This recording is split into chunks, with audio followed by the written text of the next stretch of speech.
Sa number 4, 70% na nga nahuman ng 69 kV Bacolod Bata Line sa Negros Power kung sa diin sarang magkabenepisyo diri ang masobra sa 78,000 ka mga konsumidor.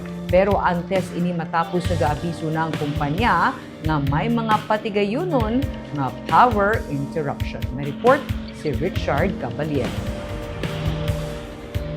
Bangod sa nagapadayon nga rehabilitation program sang Negros Power Electric Corporation sa 69 kV Bacolod Bata Transmission Line, ginapaabot ang sunod-sunod nga power interruption sa bulan sang Mayo. Tubtob ikaduha nga semana sang Hunyo sa Bacolod City. Kabahin diri ang isa kadako nga power interruption sa Mayo 24. Kung sa diin, 3 ka substation ang temporaryo nga madulaan sang kuryente. Masobra sa 78,000 ka mga konsumidor ang maapektuhan sa Alihis, Gonzaga kag reclamation substations. Apang bangod sa switching ay patuman sang NAPSI, masobra sa 30,000 ka konsumidor ang maka-eksperyensya lamang sa 2 ka oras nga interruption. Samtang may mga areas naman nga sakop sang mga substations ang maka-eksperyensya sang 12 ka oras nga power interruption humalin alas 6 sang aga tubtob alas 6 sang hapon. We would like to emphasize and inform the public already that by May 24, we will be conducting an interruption from 6 a.m. to 6 p.m. affecting substations natin, Alihis, Gonzaga, and reclamation will be interrupted at 6 a.m. affecting 78,000 customers. No? By 7 a.m., magkakaroon tayo ng switching, makakapag-re-energize tayo ng 30,000 customers out of the 78,000 customers, leaving 48,000 customers na may interrupt for the whole 12 hours. No? Sa karon, yara na sa 70% ang completion sang 69 kV Bacolod Bata Transmission Line. Kag natala na ini nga matapos sa Hunyo 14.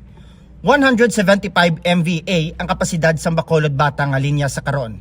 Apang kumahuman na ang rehabilitation, sarang na ini makapudus sang 220 MVA.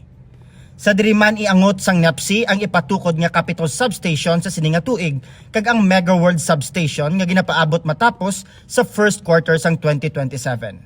Kung tigayon na nga mahuman ang ini nga proyekto, ginasiguro sang NAPSI nga mapahagan-hagan na ang scheduled power interruptions. And patience ng ating mga customers to please bear with us dito sa trabaho na to because pag natapos talaga natin to and we will finish this in June 2026, then we will be ready to connect yung ating capital substation and then Mega World substation by early next year. Therefore, come the summer month of next year of 2027, we are very confident that we will have enough capacity to serve our customers dito sa Bacolod area and adjoining cities. No?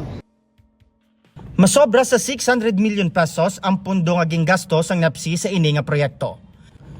Ang pagsaka sa bili naman sang kuryente ang nagadepende sa gihapon kung aprubahan sang Energy Regulatory Commission. The regulator, upon approval, will determine kung ano yung fair return para kay Negros Power as well as the fair tariffs for the consumers. Why did I say fair tariffs? Kasi what will happen is that the investment, yung kaninang dinidiscuss natin na 600 million, will actually come from Negros Power.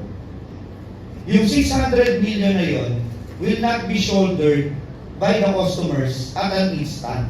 Kasi ang gagawin ni regulator doon, they will compute appropriate return for my investment. Yun yung ilalagay niya sa aking rates. Ginapaabot nga magdangat sa 1.5 billion pesos ang investment sang NAPSI sa ila nagkalain-lain nga proyekto sa sininga tuig. Richard Caballero para sa DigiCast Negros.